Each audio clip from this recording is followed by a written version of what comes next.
ওয়াজ করতে দেয়নি 16 বছর। মঞ্চে আসলেই না তারা আগে আমাদের কানে ওয়াজ শোনায় দিছে, হুজুর ওয়াজ করবেন আকাশের আর কবরের, দুনিয়া আমরা দেখে নেব। দেখছেন, দুনিয়া দেখবে ওরা আর আমরা দোয়া করে দেব। এরকম করেই চলে গেছে।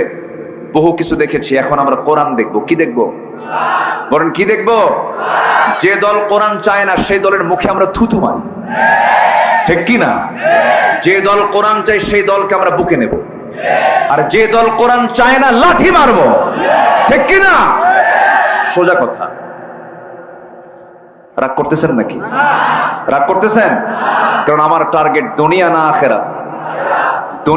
দুনিয়া টার্গেট হলে পরে দুনিয়ার রাজনীতি করতাম, দুনিয়ার দল করতাম। আমাদের দল করতে হবে দুনিয়ার না আখেরাতের। আমাদের চিন্তা কি দুনিয়া নিয়ে না আখেরাত নিয়ে? এই জন্য আগে দোয়া করবো দুনিয়ার না আখেরাতের। কিন্তু কোরআনে তো দোয়া আসছে আগে দুনিয়ার, আসছে না? যারা পারেন ঠোঁট মিলিয়ে বলুন, রব্বানা আতিনা ফিদ দুনিয়া হাসানাতাও ওয়া ফিল আখিরাতি হাসানাতাও ওয়া কিনা আযাবান নার ওয়াজআলনাল জান্নাতা মাআল আবরার। জোরে বলুন আল্লাহু আকবার। দুনিয়া যদি সুন্দর না হয়, আখিরাত কেমন করে সুন্দর হবে? দুনিয়াকে সুন্দর সাজাবো আখিরাতের চিন্তা করে, আখিরাতের ভাবনা নিয়ে দুনিয়াকে সাজাবো আমরা। দুনিয়াতে আমার আমলগুলো হবে আখিরাত কেন্দ্রিক। আমার চোখ, আমার কান, আমার নাক, আমার জিহবা, আমার অঙ্গ প্রত্যঙ্গ সবগুলো হুকুম মেনে চলতে হবে কার? আল্লাহর দেওয়া বিধিবিধান মতো যদি আমি চলতে পারি, আমার আল্লাহ আমার জন্যই তো জান্নাত রেখে দিয়েছেন। সেই জান্নাত হবে আমার মূল টার্গেট। সেই জান্নাতে যাওয়ার জন্য টিকিট কাটতে হবে জান্নাতের। জাহান্নামের লাইনে চড়ে আপনি জান্নাত কখনো পাবেন না। আপনি যাবেন ঢাকা, কিন্তু আপনি যশোর ট্রেন লাইনে, আপনি ঝিনাইদের ট্রেন লাইনে, আপনি ঝিনাইদের ট্রেনে আপনি চড়েছেন, টিকিট কাটতে হবে আপনার ঢাকামুখী, কিন্তু আপনি টিকিট কাটছেন হলো পঞ্চগড়মুখী। যাবে নাকি বলেন তো? কাঙ্ক্ষিত লক্ষ্যে আপনি পৌঁছতে পারবেন নাকি বলেন? পৌঁছতে পারবেন না। লক্ষ্য ঠিক রাখতে হবে, আখিরাতে আমাকে জান্নাতে যেতে হবে। সেই জান্নাতে যার লাইনটা কি, আমাকে সেই লাইন অনুযায়ী চলতে হবে। সেই লাইন দিয়ে দুনিয়াকে সুন্দর করে সাজায় নিতে হবে। তবে এই দুনিয়াতে এমন বহু বান্দা আছে যারা আখিরাত বিক্রি করে দিয়া দুনিয়া কিনে নেয়। আছে না নাই? কি বিক্রি করে? আখিরাত। কি বেচে দেয়? আখিরাত বেচে দেয়। আখিরাত বিক্রি করে যারা দুনিয়া কিনে নেয় তারা বড় বড় কপাল। কিন্তু যারা দুনিয়াকে বিক্রি করে আখিরাতকে কিনে নেয় তারাই তো ভাগ্যবান। যুগ যুগ আল্লাহর পছন্দের বান্দাগুলো দুনিয়াকে বিক্রি করে দিয়েছেন আখিরাতের বিনিময়ে। দুনিয়াকে তারা পাত্তাই দেন নাই। প্রথমে আমার একজন সাহাবীর কথা মনে হলো, সেই সাহাবীর জীবনের কথা মনে হয়ে গেল। আসুন আমরা ধীরে ধীরে সেই কথার দিকে আস্তে আস্তে চলে যাচ্ছি। আমি যেখান থেকে তেলাওয়াত দিয়ে শুরু করেছি, সেই তেলাওয়াতকৃত সূরাটা সূরাতুল হুজুরাত, আয়াতটা হলো 15, 16 এবং 17 নম্বর আয়াত। এই 3টা আয়াত সামনে রেখে কিছু কথা বলবো। জনে বলি ইনশাআল্লাহ।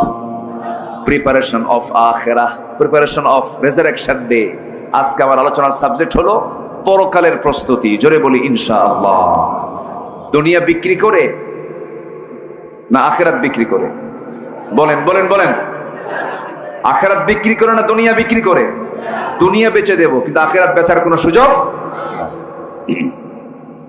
এত সুন্দর মানুষ, কোনো মানুষের কোনো নড়াচড়া নাই। আলহামদুলিল্লাহ। আল্লাহ তুমি শেষ পর্যন্ত এইরকম চিত্র দেখার তৌফিক দিয়ে দাও। জোরে বলি আল্লাহুম্মা আমিন। সম্মানিত ভাইয়েরা, একজন সাহাবী দুনিয়াকে বিক্রি করে দিয়েছেন, আখিরাতকে তিনি কিনে নিয়েছেন। সেই সাহাবীটার বাড়ি হলো মক্কা এবং মদিনার ঠিক মাঝখান বরাবর, ঠিক মাঝে তার বাড়ি। ছোট্টবেলায় বাপকে হারিয়েছেন, চাচার কোলে মানুষ হয়েছেন। চাচা তাকে সম্পত্তি লিখে দিয়েছে, তাকে বড় করেছে। হঠাৎ করে তাওহীদের দাওয়াত পেলেন, সেই সাহাবী কালেমা পড়ে মুসলমান হলেন। চাচার কানে সংবাদ গেল। চাচা বলল, ভাতিজা শুনলাম তুমি নাকি কালেমা পড়ছো, বাপদাদার ধর্ম ছেড়ে দিয়েছ। মুস্কি হাসি মেরে বলে, চাচা আমি তো না বুঝে বাঁচার জন্য নিজের দুটো হাত প্রশস্ত করে বুকটা ফুলে দিয়ে, বুকের বুতাম খুলে দিয়ে বলেছে, কত গুলি চালাবি চালা, জুলুম থেকে আমরা বাঁচতে চাই। সম্মানিত ভাইয়েরা, সম্মানিত বন্ধুগণ, যুগে যুগে মুনাফিক ছিল, এখনো মুনাফিক আছে না নাই? আসতে বলবেন না, আছে না নাই? এখনো মুনাফিক আছে। সম্মানিত ভাইয়েরা, চিন্তা করেন 5 আগস্টের পরের দিন এদেশের জাতীয় মসজিদ বাইতুল মুকাররমের খতিব নিখোঁজ। ফ্যান দিবেন না, ফ্যান অফ, এটা প্রবলেম হয় বেশি। খতিব কি হয়েছে? নিখোঁজ, খতিব নাই। কেন? খতিব উধাও হয়ে গেছে। 2 সপ্তাহ পর আবার এটা দখল করার জন্য কিছু সাঙ্গ পাঙ্গ নিয়ে ঢুকছে। আবার মুসল্লি কি ওয়েলকাম জানাইছে না জুতা মারছে? কি মারছে বলেন? জুতা মেরেছে। সেই জুতার বৃষ্টি দেখে মারছে দৌড়। বিকেলবেলা সাংবাদিক সম্মেলন করে বলছে, অসংখ্য জুতা মসজিদে ঠেলাঠেলি হয়েছে, আল্লাহর শুকরিয়া আমার গায়ে একটাও লাগে নাই।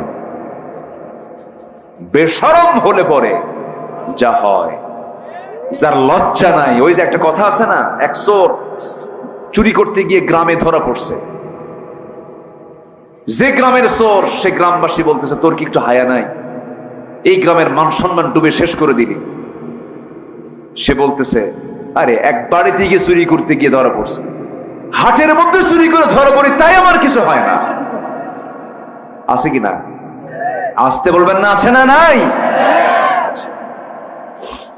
সম্মানিত ভাইয়েরা, বিগত 16 বছর এদেশের বহু আলেম ওলামা সুযোগ সুবিধা গ্রহণ করেছে। আসতে বলবেন না, আসতে বলবেন না। সুযোগ সুবিধা গ্রহণ করেনি? করেছে। কোনো মামলা নাই, কোনো হামলা নাই। সরকারি খরচে হজ করেছেন, সরকারি খরচে সংসার চালিয়েছেন, বিভিন্ন উপহার সামগ্রী গ্রহণ করেছেন। আর অপরদিকে 3 বেলা খাবার পাননি, জেলখানার সেলে থেকেছে। বালিশগুলো কাঁদতে কাঁদতে ভিজে গেছে, জায়নামাজের সেজদায় পড়ে পড়ে জায়নামাজ ভিজে গেছে। এমনি বিজয়টা আসেনি।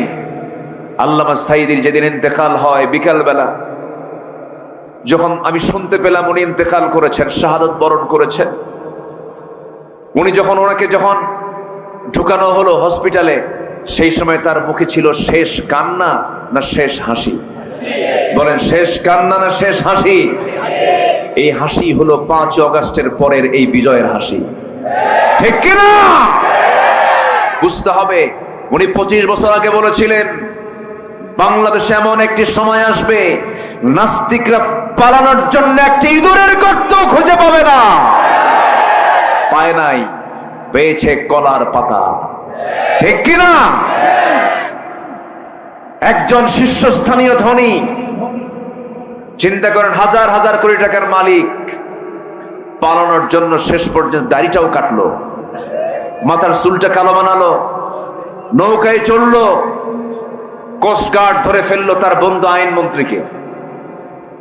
আইনমন্ত্রীকে কোস্টগার্ড ধরে নিয়ে চলে যাচ্ছে। আইনমন্ত্রী বলে, আমার একা নিয়ে যাও কেন? আমার সাথে তো আরেকজন আছে। কে? ওই যে বসে আছে। ওটা কে? চিনি না তো। কে? ভালো করে দেখো। কে? দরবেশ। কে বসে আছে? দরবেশ। ধর্মের ব্যবসা আমরা করি না। ধর্মের ব্যবসায়ী তারাই চ্যাম্পিয়ন, যারা বাঁচার জন্য দাড়ি রাখে, বাঁচার জন্য দাড়ি কাটে। ধর্মের ব্যবসায়ী তারাই চ্যাম্পিয়ন, যারা নির্বাচন আসলে পরে মাথায় পট্টি লাগায়, দুর্গা পূজা আসলে পরে মাথায় তিলক লাগায়, ঠিক কিনা? আমরা ধর্মের ব্যবসা করি না। কষ্ট পাচ্ছেন নাকি? কথা বলবো? কথা বলে যাই, জোরে বলি ইনশাআল্লাহ। আমরা দুনিয়া বেচবো না আখিরাত বেচবো? দুনিয়া যাক, আখিরাত বিক্রি করার কোনো সুযোগ, কারণ দুনিয়াটা ক্ষণকাল যাবে একভাবে। আমার বন্ধুগণ, আমার নবীজি বললেন, ওরে আব্দুল্লাহ, চিন্তা করো না, যাও আমি তোমার জন্য দোয়া করে দিলাম, বিছানায় মরণ হলে পরও তোমার শহীদের মর্যাদা আল্লাহ রাব্বুল আলামিন দিয়ে দিবেন। চলে গেলেন তিনি, আহলে সুফার সদস্য হয়ে গেলেন। কোরআন তার সামনে আসলো। সব সাহাবীর কোরআন তেলাওয়াত একরকম, এই সাহাবীর কোরআন তেলাওয়াতটা ভিন্ন রকম। হাউমা করে কান্দেন আর তেলাওয়াত করেন, হাউমা করে কান্দেন আর তেলাওয়াত করেন।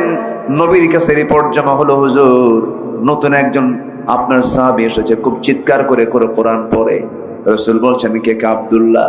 আমার নবীজি কেঁদে কেঁদে বলছেন, সাহাবীরা রে, আমার আব্দুল্লাহর তেলাওয়াতে বাধা দিও না, কারণ আমার আব্দুল্লাহর দ্বীন গ্রহণ করতে নিয়ে এই দুনিয়া বিক্রি করে সেই ঈমানটা গ্রহণ করেছে। জোরে কোন সুবহানাল্লাহ।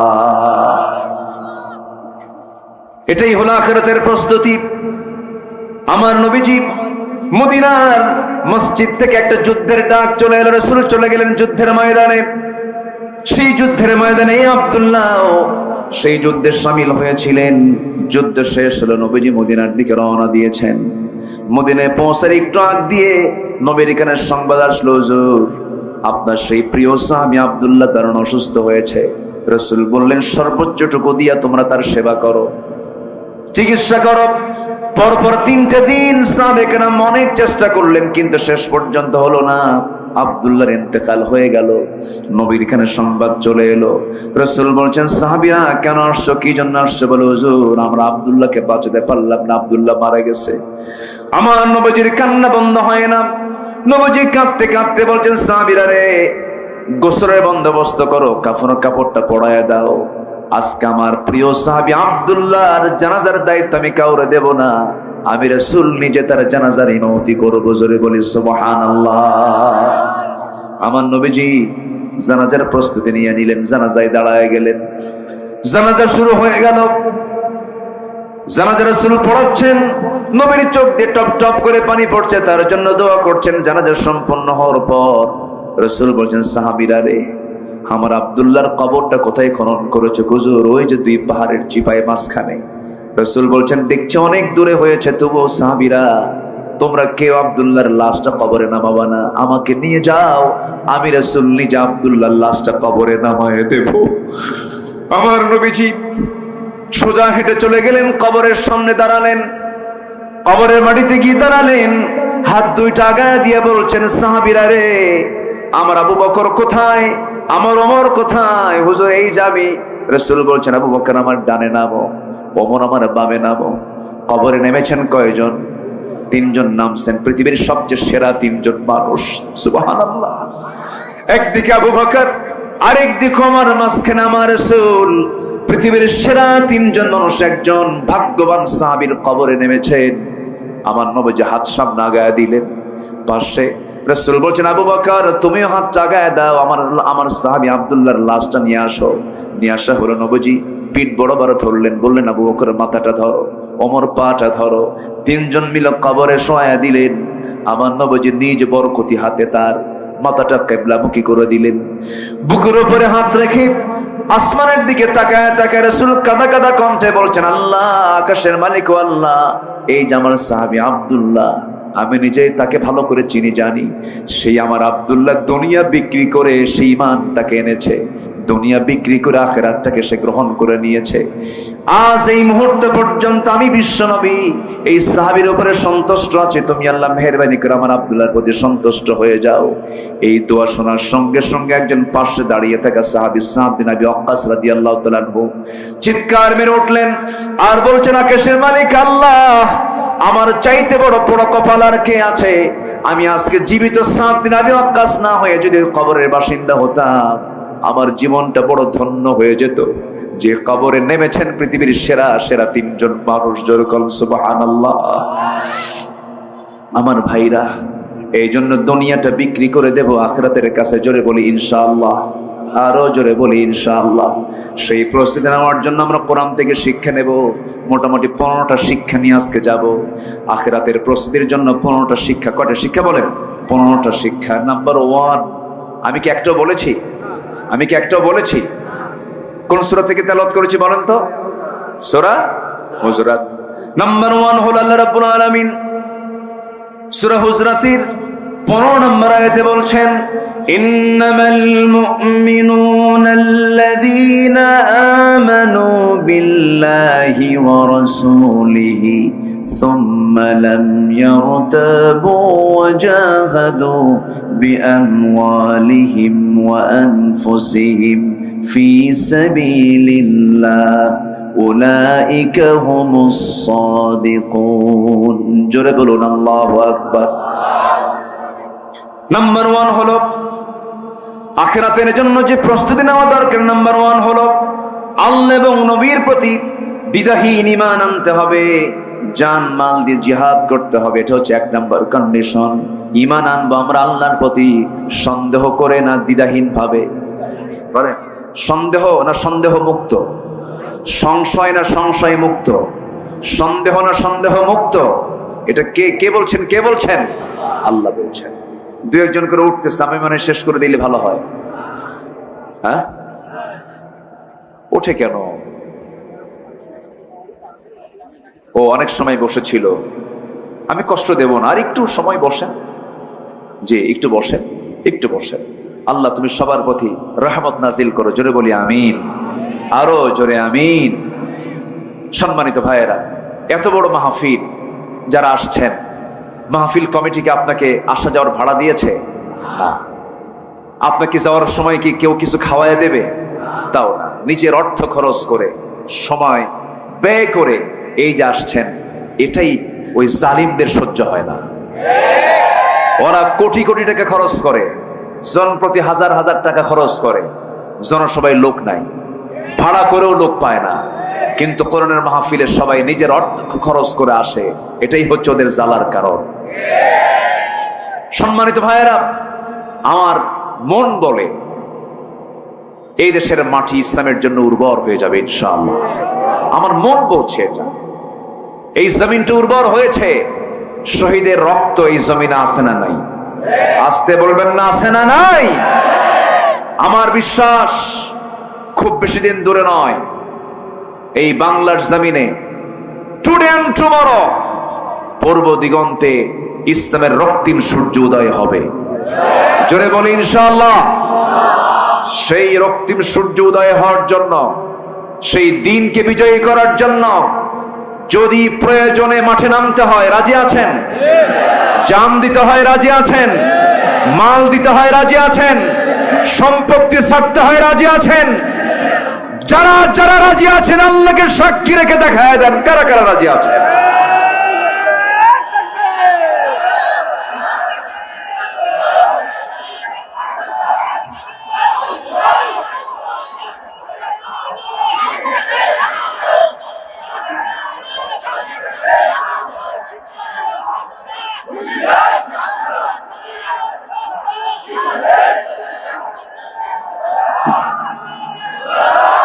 আল্লাহ কবুল করুন, জোরে বলে আমিন। আজ 28 অক্টোবর, মনে আছে কিনা আপনাদের জানি না। 2006 সাল মনে আছে? মনে আছে আপনাদের? লগি বৈঠার তাণ্ডব লীলা। আজকের অনেক ছাত্র বৈষম্য আন্দোলন যারা করেছ, তোমরা হয়তো জানো না অনেকেই। ইতিহাস ডকুমেন্টারি দেখে নাও, কত নির্মম হতে পারে মানুষ। একটা মানুষকে লগি বৈঠা দিয়া মারতে মারতে মেরে ফেলে সেই মরা লাশের উপরে এরা নাচানাচি করেছিল। ভিডিও ফুটেজ এখনো আছে না নাই? আসতে বলবেন না, আছে না নাই? ওই দিন শত শত ওই সন্ত্রাসী গুন্ডাদের হাতে হাতে অস্ত্র ছিল, নিরস্ত্র ইসলামী আন্দোলনের কর্মীদের উপরে তারা হামলা চালিয়েছিল। তারা প্ল্যান করেছিল আমিরে জামাত তৎকালীন শহীদ মতিউর রহমান নিজামী সহ, আলী হাসান মুজাহিদ সহ তাদেরকে দুনিয়া থেকে বিদায় করে দেওয়ার জন্য। কিন্তু সেই রক্ত আজ কথা বলা শুরু করেছে, ঠিক কিনা? শহীদের রক্ত কখনো বৃথা যেতে পারে। সম্মানিত ভাইয়েরা, শহীদ জসিম সেই দিন শাহাদত বরণ করেছে।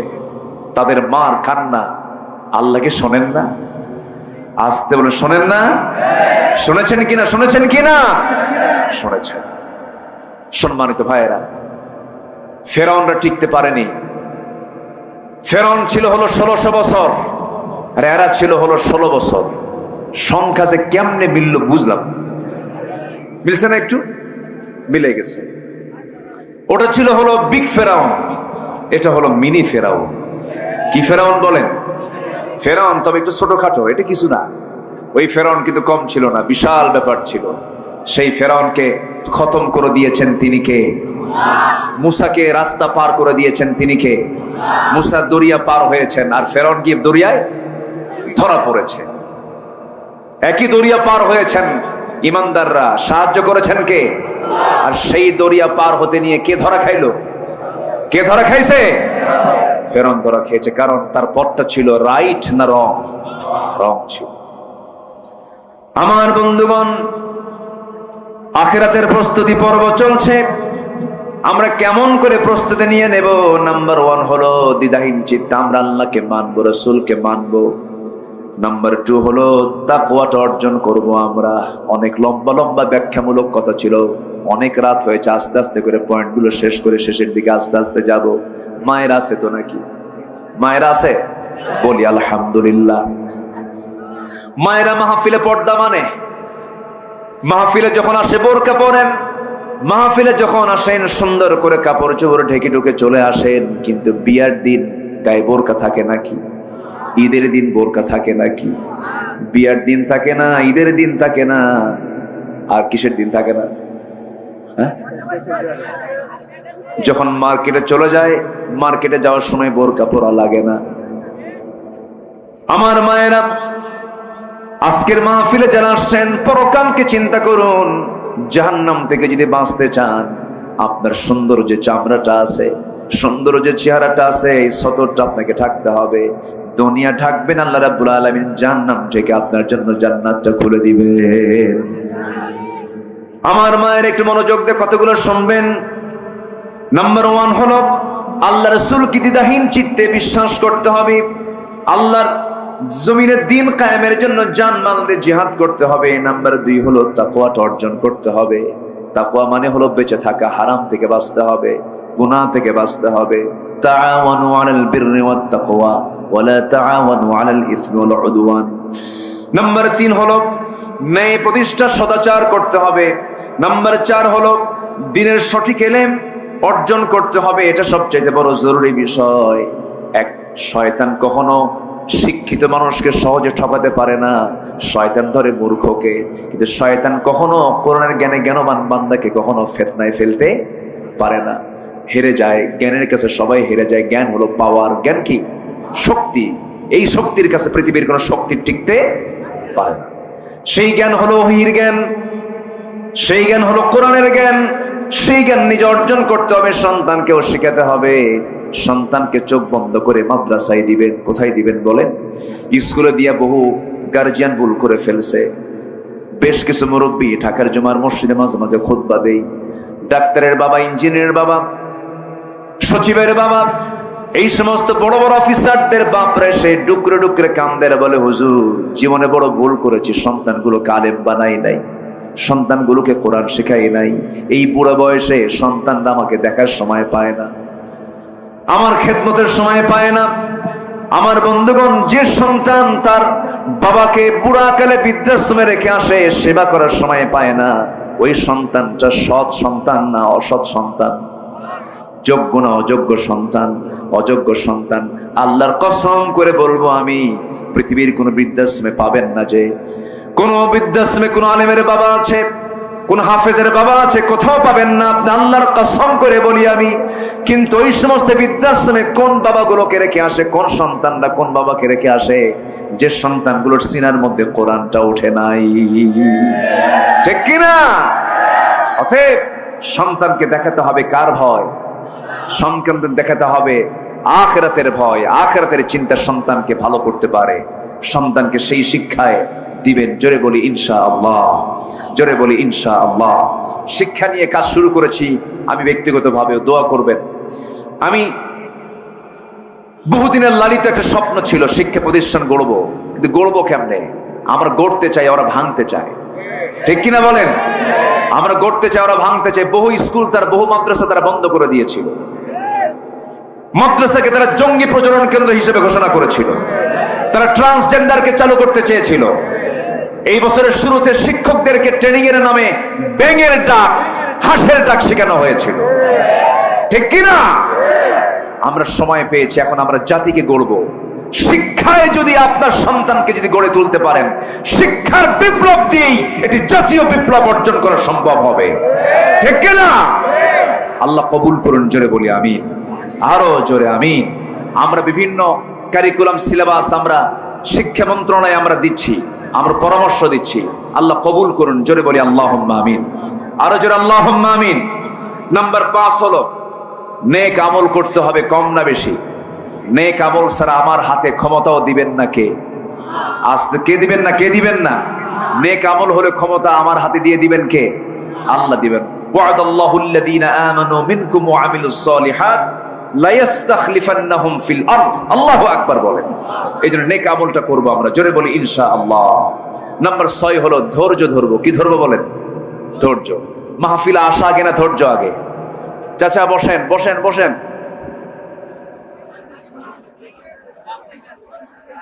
বসেন। অনেক সমস্যা, রাত হয়েছে, আসেন দোয়া করি আমরা। হ্যাঁ, আলোচনা চলো, হুজুর মরুক। হ্যাঁ, সব দিকে তাকাবো আমরা, জোরে বলি ইনশাআল্লাহ। খুব ভালো মানুষ আপনারা, জি আমি আপনাদের রেসপন্স পাচ্ছি, যতক্ষণ পাবো আমি ততক্ষণ চালাবো, জোরে বলি ইনশাআল্লাহ। নাম্বার 6 ধৈর্য ধারণ করা। কি ধৈর্য? কি বলেন বলেন? কি বিয়া আগে না ধৈর্য আগে? ব্যবসা আগে না ধৈর্য আগে? মাহফিলে বসা আগে না ধৈর্য আগে? হ্যাঁ, সব জায়গায় ধৈর্য। নামাজ আগে না ধৈর্য আগে? দেখবেন কিছু ধৈর্যহীন মুসল্লি আছে, ইমাম নামাজ লম্বা করলে পিছন থেকে গলার ঝাঁকি মারে, আছে না নাই? আছে না নাই? খুতবা লম্বা হলে পরে খালি কসর মসর করে, আছে না নাই? ধৈর্য সবার আগে, ধৈর্য। বিয়ে করেছে ধৈর্য নাই, মারে খেলে সকাল বিকাল তালাক মারে, আছে কিনা বলেন? তালাক মেরে মেরে বউটাকে আবার রাখেও। তখন কি বিয়ে হয় না জেনা হয়? তখন কি বিয়ের সম্পর্ক না জেনার সম্পর্ক? তাহলে ধৈর্যের কি দরকার আছে? ধৈর্যের দরকার আছে। ধৈর্যের বিকল্প কোনো পথে জান্নাত পাওয়া যাবে না। এই জন্য আল্লাহ রাব্বুল আলামিন সুন্দর করে ইমানদারকে ডাক দিয়ে বলছেন, ইয়া আইয়ুহাল্লাযীনা আমানুস্তাঈনু বিস-সাবরি ওয়াস-সালাহ। জোরে বলুন আল্লাহু আকবার। আমার কাছে সাহায্য চাইতে হবে তোমাদের ধৈর্যের মধ্য দিয়ে আর নামাজের মধ্য দিয়া। ধৈর্য আছে যার, ঈমান আছে তার। ধৈর্য নাই তার, ঈমানটা তার ঝুঁকিপূর্ণ হয়ে যাবে। ধৈর্যের পিরামিড ছিলেন আম্বিয়া কেরাম। আমার নবী ধৈর্যের পিরামিড ছিলেন। যুগে যুগে যত আম্বিয়া কেরাম এসেছেন সবাই ধৈর্যের পিরামিড ছিলেন। এই পৃথিবীতে যারা ঈমানের পরীক্ষায় পাশ করেছেন তারা সবাই ধৈর্যহীন না ধৈর্যশীল? ধৈর্যহীন না ধৈর্যশীল? ধৈর্যশীল তারা ছিলেন। একজন মহিলার কথা আমার এই মুহূর্তে মনে পড়ে গেল। অনেক মা বোন মাহফিলে আসছেন। সেই মহিলাটা খুব দামি মহিলা ছিলেন, দুনিয়াতেও তার কম দাম ছিল না। স্বামীটা ছিল একজন প্রেসিডেন্ট, অনেক বড় দাপটে একজন নেতা ছিল, কিন্তু তিনি ছিলেন ইমানদার। ওই মহিলার স্বামী ছিল বড় দাপটে একজন নেতা ছিল, বড় জালিম শাসক ছিল, কিন্তু স্বামী বড় শাসক হওয়ার পরও তার শাসনকে তিনি গ্রহণ করতে পারেন নাই, তার কোনো কিছু সুযোগ সুবিধা তিনি নেন নাই। সেই মহিলার নাম হচ্ছে আসিয়া আলাইহিস সালাতু ওয়াস সালাম। স্বামীর নাম কি বলে? স্বামীর নাম কি? ফেরাউন। এই ফেরাউনকে তিনি পেয়েছিলেন, কিন্তু ফেরাউন শাসক হলেও সে ছিল কি সৎ শাসক না জালিম শাসক? সৎ না জালিম? জালিম শাসক ছিল। তো সেই যুগের পয়গম্বর ছিলেন মুসা আলাইহিস সালাতু ওয়াস সালাম। মুসার দাওয়াত চলে গেছে একদম ফেরাউনের বাড়ি পর্যন্ত। আল্লাহু আকবার বলেন। একদম হেড অফিস। কোথায় বলেন তো? কোথায়? Head office. আসিয়া আলাইহিস সালাতু ওয়াস সালাম কালিমা গ্রহণ করলেন। কালিমার নিউজটা যখন ফেরাউনের কানে চলে গেল, ফেরাউন বলল, আসিয়া কি যেন শুনলাম, এটা কি সত্যি? আসিয়া বলছেন, আমার যৌবন আপনার কাছে, আপনার যৌবন আমার কাছে। আমি আপনার স্ত্রী, আপনি আমার স্বামী। আমি সত্য বুঝে পেয়েছি, আপনিও সত্য বুঝে দিনটা গ্রহণ করেন। ফেরাউন কয়, আসিয়া আমিও জানি মুসা সত্য, মুসার দিন সত্য, আখিরাত সত্য, কিন্তু ঘটনা প্রকাশ করা যাবে না। এরকম লোক এখনো আছে না নাই? এখনো আছে না নাই? কোনটা হক দল, বাতিলরা কিন্তু ভালো চেনে, ঠিক কিনা? 5 অগাস্টের 7 দিন আগেও না, মাত্র 5 থেকে 6 দিন আগে একটা দলকে এই দেশে নিষিদ্ধ করা হয়েছিল। মনে আছে আপনাদের? মনে আছে? এই দেশে কি দল কি খুঁজে খুঁজে একটাই, না আরো দল আছে? আরো দল আছে না নাই? ইসলামী দলের গ্রুপই আছে প্রায় 51টা ইসলামী দল। 51টা ইসলামী দল বিভিন্ন গ্রুপে গ্রুপে ভাগ হয়ে প্রায় 51টা। আরো তো দুনিয়ার দল আছে। এতগুলো দলের মধ্যে তারা খুঁজে পেয়েছে ব্যান করার জন্য, নিষিদ্ধ করার জন্য কয়টা? কয়টা? ওরা কিন্তু হক চিনে, ওরা বোঝে কোনটা হক।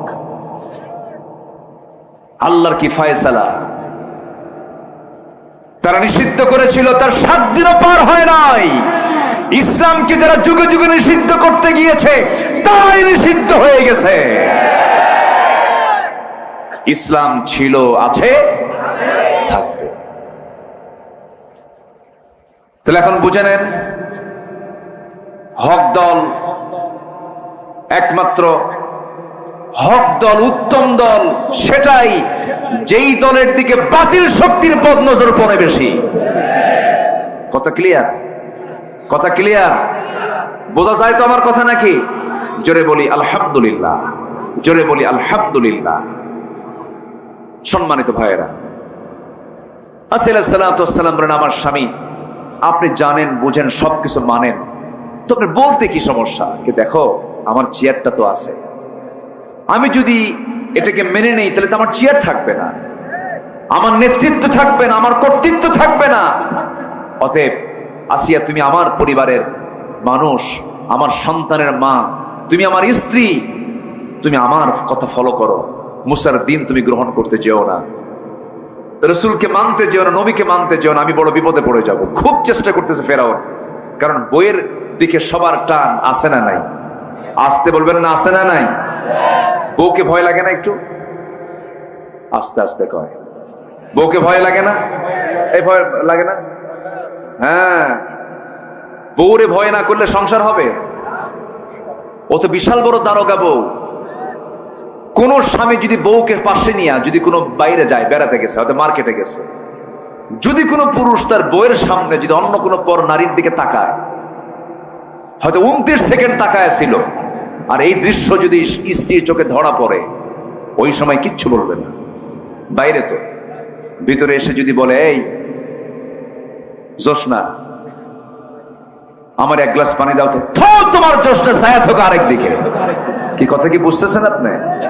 এক ধমকে আপনার খামসারা, ওই রাত আর ঘুম হবে না। কয়বার যে পা ধরবেন আর কয়বার যে হাত ধরবেন, মাফ মাফ চাই। আচ্ছা, চেয়ারম্যান বড় না চেয়ারম্যানের বউ বড়? ভালো করে কম, কোন অংশ কম না। মিসেস কিন্তু অনেক দামি, মিসেস চেয়ারম্যান, মিসেস ফেরাউন, আসিয়া আলাইহিস সালাতু ওয়াস সালাম। খুব চেষ্টা করতেছে ফেরাউন, আসিয়া শোনো, যেমন করে হোক তুমি আমার বিপদে ফেলায় দিও না, তুমি আমার বউ তো। চরম সংকটে পড়ে গেছে ফেরাউন। কি করবে কি করবে? এখন হামানকে ডাকছে, ফিরআউনা ওয়া হামানা ওয়া জুনুদাহুমা। আমি কিন্তু বানায়া বলতেছি না, কোরআনে এগুলো কথা আছে না নাই? ফেরাউন হামানকে ডাকলো, মন্ত্রী পরিষদকে ডেকে বললো, দেখো তো আমি বিপদে পড়ছি। কেন? আমার ঘরের বউ, আমার ঘরের বউয়ের কাছে মুসার দাওয়াত পৌঁছে গেছে, আমার ঘরের বউ হাতছাড়া হয়ে গেছে, কি করা যায়? হামান বলল, কোনো ক্রমে একে বেঁচে রাখা যাবে না, বুকের শত্রু বড় শত্রু, শেষ করে দিতে হবে। আসিয়া আলাইহিস সালাতু ওয়াস সালাম শেষ পর্যন্ত স্বামীকে অনেক বোঝানোর চেষ্টা করলেন, পারলেন না। ফেরাউন বোঝায় উল্টা দিক, তাও ফেরাউন পারল না। দুজন দু প্রান্তে চলে গেল।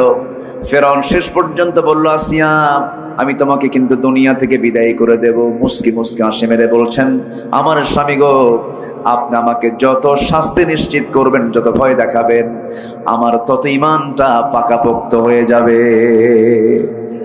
দুনিয়া না আখিরাত, দুনিয়া না আখিরাত, আখিরাত দুনিয়া বিক্রি করে দিলেন। স্বামীর কত সম্মান ছিল, একজন প্রেসিডেন্টের বউ, সব মর্যাদাগুলোকে তিনি সব মাইনাস করলেন। আসামি হয়ে গেলেন, জেলখানায় ঢুকায় দিল। সালাতু তার স্বামী জেলখানায় ঢুকায় দিয়ে টর্চার শুরু করে দিল। তাফসীর আসছে, সন্তানগুলো একসঙ্গে নিয়ে ফেরাউন আসিয়ার চোখের সামনে গরম তেল, টকবকে গরম তেলের মধ্যে সন্তানগুলোকে ফেলে দিল। ভাজা মাছের মতো সন্তানগুলোকে মেরে ফেললো। এবার ফেরাউন বলছে, আসিয়া তোর পালা, তোকেও দুনিয়া থেকে বিদায় করে দেব। উনি শুধু একটা কথা বলছেন, স্বামী আমার তুমি কি করবে জানি না, নাকের মধ্যে আমি এখন জান্নাতের ঘ্রাণ পেতেছি। আসিয়া আলাইহিস সালাতু ওয়াস সালাম তার চোখের সামনে তিনি দেখতে পেলেন একজন জল্লাদ এসেছে, হাতের ভিতরে করাত নিয়ে এসেছে। জল্লাদ করাত নিয়ে দাঁড়ানো। ফেরাউন শেষবারের মতো সে বলছে, আসিয়া সংসার জীবন বহুকাল কাটালাম, আসিয়া একটা বারের মতো আমার কথা শোনো, আমার দিকে তাকাও। আসিয়া আলাইহিস সালাতু ওয়াস সালাম বলেন, স্বামী আমার এই বিষয়ে আপনি আমাকে অনুরোধ করবেন না, আমি জান্নাতের ঘ্রাণ পাচ্ছি। শেষ পর্যন্ত করাত দিয়ে জল্লাদকে অর্ডার দেওয়া হলো, করাতটা তার কপালে লাগানো হলো। করাত যখন কপালে লাগানো হলো, তাফসীর এসেছে রক্তগুলো গড়ে গড়ে পড়তেছে। আসিয়া আলাইহিস সালাতু ওয়াস সালামের মুখ থেকে অন্য কোনো কথা নাই, মুখ থেকে বের হচ্ছে লা ইলাহা ইল্লাল্লাহ, লা ইলাহা ইল্লাল্লাহ। যখন তিনি দুনিয়া থেকে বিদায় নেবেন, সেই সময় তার চক্ষু বেয়ে টপ টপ করে পানি পড়ছে, শরীর থেকে রক্তগুলো ঝরতেছে। এই সময় তিনি চক্ষু বন্ধ করে আকাশের মালিককে সুন্দর করে একটা ডাক দিয়ে তিনি দোয়া করছেন। সেই দোয়াটা আল্লাহ রাব্বুল আলামিন 4000 বছর পরে নাজিল হওয়া কোরআন, 4 বছর আগে মুসা আলাইহিস সালাম এসেছিলেন, 4000 বছর পরে কোরআন নাজিল হলো। সেই কোরআনের ভিতরে আল্লাহ তাআলা সেই আসিয়ার দোয়াটা কোরআনে কোট করে দিয়েছেন। জোরে বলি সুবহানাল্লাহ। কার দোয়া? আসিয়ার দোয়া। তিনি কি দোয়া করছিলেন? তিনি দোয়া করছেন, রব্বি বিনিলি ইনদাকা বাইতান ফিল জান্নাতি ওয়া নাজ্জিনি মিন ফিরআউনা ওয়া আমালিহি। আয় আল্লাহ তাআলা, আমি তোমার কাছে চাই তুমি আমাকে একটা মাত্র ঘর দিবা, সেই ঘর জান্নাতের মধ্যে, সেই ঘরটা দিয়ে দিবা। আমি বড় কোনো জান্নাত চাই না, আমি মাত্র একটা ঘর চাই, সেই ঘরটা আমি চাই ও আল্লাহ তোমার ঘরের দেওয়ালের সাথে। জোরে কোন সুবহানাল্লাহ। কার ঘরের দেওয়ালের সাথে? আল্লাহর ঘরের দেওয়ালের সাথে। আল্লাহ আমি তোমার প্রতিবেশী হতে চাই, তোমার ঘরের সঙ্গে আমার একটা ঘর বানায় দাও। ফেরাউন থেকে তুমি আমাকে বাঁচায় দাও, এই বিপদ থেকে তুমি আমাকে রক্ষা করো। আসিয়া আলাইহিস সালাতু ওয়াস সালাম দুনিয়াটা বিক্রি করে দিলেন, দুনিয়াটা শেষ করলেন, আখিরাতকে কিনলেন। জোরে করুন সুবহানাল্লাহ। আমার বন্ধুগণ, কি ধৈর্যের পরিচয় আসিয়া আলাইহিস সালাতু ওয়াস সালাম দিয়েছেন। নাম্বার 7 হলো আল্লাহর উপরে ভরসা করতে হবে। যে বান্দার আল্লাহর প্রতি পূর্ণ ভরসা আছে, তার কোনো হতাশা কখনো আসবে না। কারণ আল্লাহ রাব্বুল আলামিন বলেন, ওয়া মান ইয়াতাওয়াক্কাল আলাল্লাহি ফাহুয়া হাসবুহ। যে ব্যক্তির ভরসা আল্লাহর উপরে আছে, তার জন্য কেউ না, আল্লাহ যথেষ্ট। জোরে বলি সুবহানাল্লাহ। নাম্বার 8 হলো দুনিয়াবি ভোগ বিলাসী নিমগ্ন না হয়ে আখিরাতের আবাসকে মূল লক্ষ্য হিসেবে গ্রহণ করতে হবে। দুনিয়াটা মায়া মরীচিকা। যুবকরা, বিয়ে করছো তুমি, সুন্দর বউটা ঘরে পাইছো, বাচ্চা একটা ফুটফুটে হয়েছে। হঠাৎ করে ঝিনাইদার মোড় থেকে হরিণাকুণ্ড আসার পথে অনেক রাস্তার মোড় আছে, দেখলাম রাস্তার এমন মোড় আছে ব্রেক মারা কঠিন। হঠাৎ করে এক মোড়ের মধ্যে হুন্ডা প্যাঁচ লাগায়া তুমি খাদে পড়ে মারা গেলা। তুমি দুনিয়া থেকে বিদায় নিলে, সুন্দরী বউ তোমার ঘরের ভিতরে হাওমাও করে কাঁদতে কাঁদতে পাগলের মতো হয়ে গেছে, সেন্সলেস হয়ে যাবে। 2 দিন 3 দিন কাঁদবে, সন্তান এতিম হয়ে থাকবে। 1 মাস পর সন্তানের ওই স্মৃতি তোমার সব মুছে যাবে, তোমার বউটা ভুলে যাবে, কান্নাকাটির পরিমাণটা কমে যাবে। 1 মাস পর সেই তোমার প্রাণ প্রিয় বউটা তোমার হাসি মুখ থেকে বের হতে থাকবে। 3 মাস চলে যাবে, মোটামুটি সব স্মৃতি ভুলে যাবে। শ্বশুর বাড়ির লোকজন তোমার বউকে নিয়ে চলে যাবে। শ্বশুর বাড়ির লোকজন তোমার বউকে নিয়ে যাওয়ার পরে 6 মাস 7 মাস বাড়িতে রাখার পরে নতুন একটা জামাই খুঁজে তোমার বউটাকে বিয়ে দেবে। বিয়ে দেওয়ার পরে নতুন স্বামীর ঘর যখন করবে, স্বামীকে নতুন স্বামী পাওয়ার পর তোমার ওই বউটার মুখ থেকে বের হবে, আমার আব্বা ভালো সিদ্ধান্ত নিয়েছেন আপনি, কারণ আগের স্বামীর চাইতে এই স্বামী আরো ভালো। ঠিক কিনা বলেন? এই তো দুনিয়া। কোন ভালোবাসা, এগুলো মায়া মরীচিকা। কেউ আমার আপন না। যা কিছু করতেছি সব আমার পরের জন্য করছি। সন্তান সব দখল করে ফেলবে, আমার প্রজন্ম সব দখল করে ফেলবে। যা কিছু থাকবে সেটা হলো দুনিয়া না আখিরাত। কি থাকবে বলেন? কি থাকবে? আখিরাতটাই থেকে যাবে। আল্লাহ রাব্বুল আলামিন বলছেন, ওয়ালাল আখিরাতু খায়রুল লাকা মিনাল الأولى والآخرة خير وأبقى জোরে বলুন আল্লাহু আকবার। নাম্বার 9 হলো নিজকে বাঁচাতে হবে, পরিবারকে জাহান্নাম থেকে বাঁচাতে হবে। জাহান্নাম থেকে বাঁচানোর কি কাজ, সেই কাজগুলো আমাদের করতে হবে, প্রস্তুতি নিতে হবে। কু আনফুসাকুম ওয়া আহলিকুম নারা, নিজে বাঁচো, পরিবারকে জাহান্নাম থেকে বাঁচানোর চেষ্টা করো।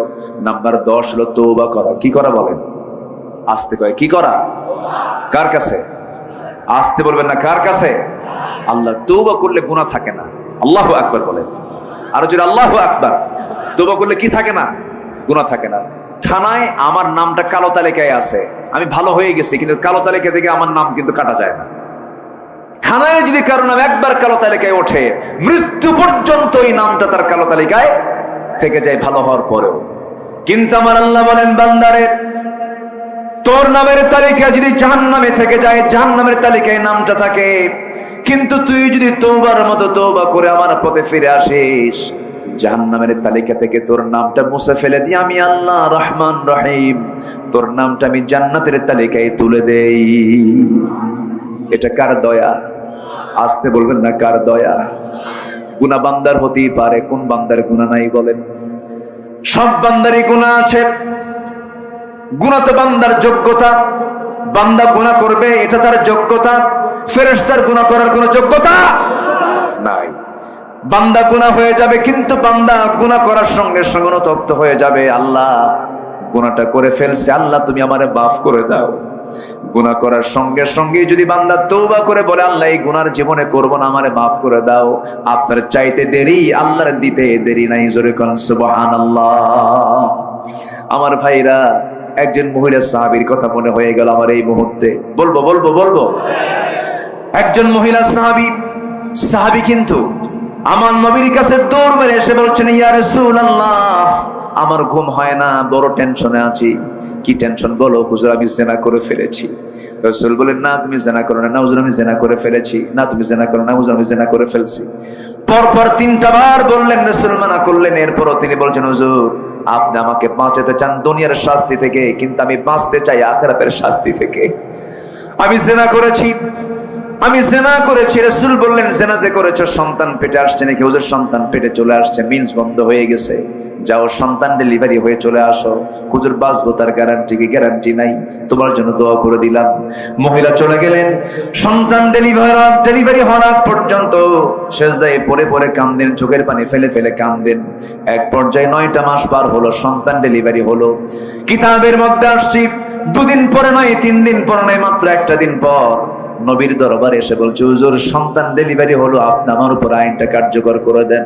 রাসূল বলছেন, মহিলা সন্তান তো ডেলিভারি হয়েছে, সন্তানটা জীবিত না মৃত? সন্তান তো জীবিত রেখে আসছি। রাসূল বলেন, হাউলাইনি কামিলাইন, কোনো কথা নাই, সন্তানকে 2টা বছর দুধ তোমাকে খাওয়াতে হবে, কারণ তোমার স্তনে আছে সন্তানের হক, যাও দুধ খাওয়াও। হুজুর বাঁচবো তার গ্যারান্টি কি? আমি গ্যারান্টি দিতে পারবো না, তবে তোমার জন্য দোয়া করে দিলাম, আমি যাও চলে যাও। মহিলা চলে গেলেন। সন্তান ডেলিভারি হওয়ার পরে সন্তানকে আবার দুধ লালন পালন করলেন, দুধ খাওয়ালেন। 2 বছর নয় 6 মাসের মাথায় সন্তানের টোটালি দুধ বন্ধ করে দিলেন। টোটালি দুধ বন্ধ করে অন্য খাবারের প্র্যাকটিস গড়ে তুলে সন্তানকে এবার 3 দিন, 3য় দিনের মতো সন্তানকে কোলে করে নিয়ে নবীর সামনে হাজির হয়ে বলছেন, হুজুর এবার দিয়ে আমি 3 বার আসলাম শাস্তি নেবার জন্য, আমার উপরে শাস্তি কার্যকর হোক, এটা আমি চাই। আপনি আমাকে আজকে আর ফেরত দিবেন না। আমার বুকের স্তন ছাড়াও দুধ ছাড়াও সন্তানটা বাঁচবে এমন ব্যবস্থা আমি করে দিয়েছি, অন্য খাবার খেয়ে বাঁচতে পারবে। আমার নবীজির সামনে হাতটা গায়ে দিলেন, সন্তানটা কোলের মধ্যে উঠায় নিয়ে সাহাবায়ে কেরামকে বলছেন, সাহাবীরা এই যে সন্তান আমার হাতে দেখতেছো, এই সন্তানের যে লালন পালনের দায়িত্ব গ্রহণ করবে আমি রাসূল এবং ওই সাহাবী জান্নাতের মধ্যে এই 2 নখের দূরত্ব অবস্থান করব। কয়েকজন দৌড় মারলেন, সন্তান একজন হাতে তুলে দিলেন। রাসূল বলছেন, যাও মহিলাকে নিয়ে যাও, উন্মুক্ত মরু প্রান্তরে বুক পর্যন্ত পুঁতে রেখে পাথর মেরে তাকে শেষ করে দাও। কার বিধান? আসতে বলবেন না, কার বিধান? নবীজি হুকুম দিচ্ছেন, কিন্তু নবীজির চোখ বেয়ে বেয়ে টপ টপ করে পানি পড়ছে। উম্মতের প্রতি আমার নবীর দরদ কম না বেশি? আসতে বলবেন, খুব কম না খুব বেশি? খুব বেশি দরদ। কাল হাসরের ময়দানে সবাই বলবেন নাফসি নাফসি, শুধু একটা মাত্র ব্যক্তি বলবেন উম্মতি উম্মতি। সব মানুষ সমস্ত নবী সমস্ত মানুষ সব বলবে নাফসি নাফসি, আমার নবী একটা বড় নাফসি নাফসি বলবেন না, বলবেন আমার নবী উম্মতি উম্মতি। আমার নবীজি বলছেন এই মহিলাকে নিয়ে যাও, উন্মুক্ত মরু প্রান্তরে বুক পর্যন্ত পুঁতে রেখে পাথর মারো। নবীজি হুকুম দেন, নবীজি চোখের পানি ফেলে ফেলে কাঁদেন। সাহাবে কেরাম ধরে নিয়ে চলে গেলেন, বোরকা পরায়া দিয়া বুক পর্যন্ত পুঁতে রেখে পাথর যখন মারতেছিলেন, সাইয়েদনা আলী পাথর মারতেছিলেন, সেই সময় ওই মহিলার রক্ত কিছু এসে আলীর হাতে লাগলো। রক্ত লাগার সঙ্গে সঙ্গে তিনি নাসিকা কঞ্চিত করলেন। আমার নবীর সামনে এসে বলছেন, ইয়া রাসূলুল্লাহ, আমরা যখন পাথর মারছিলাম ওই মহিলার কিছু নাপাক রক্ত এসে আমার হাতে লেগেছিল। নাসিকা কঞ্চিত করলেন, পড়াশোনা করছেন। রাসূল বলছেন, আলী তুমি কার রক্তকে নাপাক রক্ত বলো? তুমি কোন মহিলাকে পড়াশোনা করছো? তুমি কি জানো ওই মহিলার রক্ত জমিনে পড়ার আগে আল্লাহ পাক তাকে জান্নাতের মেহমান বানায় নিয়েছে। তওবা বলেন, কি বলেন, কি তওবা। আমার নবীজি বলেন, আলী যা বলেছো বলেছো, মহিলার জানাজার আয়োজন করো, আমি জানাজা পড়ায় দেব। রাসূল জানাজা পড়ালেন। জানাজা পড়ানোর শেষে রাসূল বলেছেন, সাহাবীরা এই যে মহিলার জানাজা সম্পন্ন হলো, এই মহিলার জীবনের শেষ সময় পর্যন্ত তাকে আটকে রাখার জন্য জেলখানার প্রয়োজন হয় নাই, তাকে আটকে রাখার জন্য কোনো পুলিশ যাওয়া লাগে নাই। মহিলা নিজে হাজির হয়েছে বিচার প্রার্থী হয়ে বিচারকের কাছে। কার ভয়ে? আসতে বলবেন না, কার ভয়ে? আল্লাহর ভয়ে। আমার নবীজি বলছেন, ও সাহাবীরা, এই মহিলা জীবনের শেষ সময় পর্যন্ত যে পরিমাণ তওবা করেছে, এই তওবা যদি এই মদিনার ৭০ জন গুনাহগার বান্দাদের মাঝে যদি বন্টন করে দেওয়া হতো, ৭০ জন গুনাহগারকে আল্লাহ রাব্বুল আলামিন মাফ করে প্রত্যেককে আল্লাহ রাব্বুল আলামিন জান্নাত দিয়ে দিতেন। আমরা তওবা করব, জোরে বলি ইনশাআল্লাহ। আজকে থেকে এক ওয়াক্ত নামাজ ছাড়বো না। কোন কোন বান্দা বান্দি আছেন হাত উঁচু করেন, জোরে বলি ইয়া আল্লাহ। আমাদেরকে 5 ওয়াক্ত সালাত আদায় করার তৌফিক তুমি আল্লাহ দিয়া দাও। জোরে বলি আমিন, আরো জোরে আমিন, আরো জোরে আমিন। অনেক সময় হয়ে গেছে, 12টা বেজে গেছে, 12টা 10-এর কাছাকাছি হয়ে যাচ্ছে। আসুন যতটুকুন হয়েছে আমরা বলে ফেলি আলহামদুলিল্লাহ। জোরে বলি আলহামদুলিল্লাহ। 15টি পয়েন্টের 10টা পয়েন্ট হলো, আরো কিছু পয়েন্ট ছিল, কিন্তু আপনাদেরও আমি ধৈর্যচ্যুতি ঘটাতে চাই না। এই যে বসেন, বসেন, নামাজের মতো করে বসি আমরা, নামাজের মতো করে। ধৈর্য ধারণ করার শক্তি দাও গো মেহেরবান, আমায় দাও গো মেহেরবান। বুকের ভেতর ব্যথার নদী বইছে অবিরাম, বইছে বইছে অবিরাম। ধৈর্য ধারণ করার শক্তি দাও গো মেহেরবান, আমায় দাও গো মেহেরবান। জোরে বলি আমিন, আরো জোরে আমিন। আমরা সবার জন্য দোয়া করব, নামাজের মতো করে বসি আমরা। আমি অসংখ্য ধন্যবাদ জানাচ্ছি যে আপনারা এত রাত পর্যন্ত সবাই বসে বসে আলোচনাগুলো শুনেছেন। আল্লাহ কবুল করুন, জোরে বলি আমিন।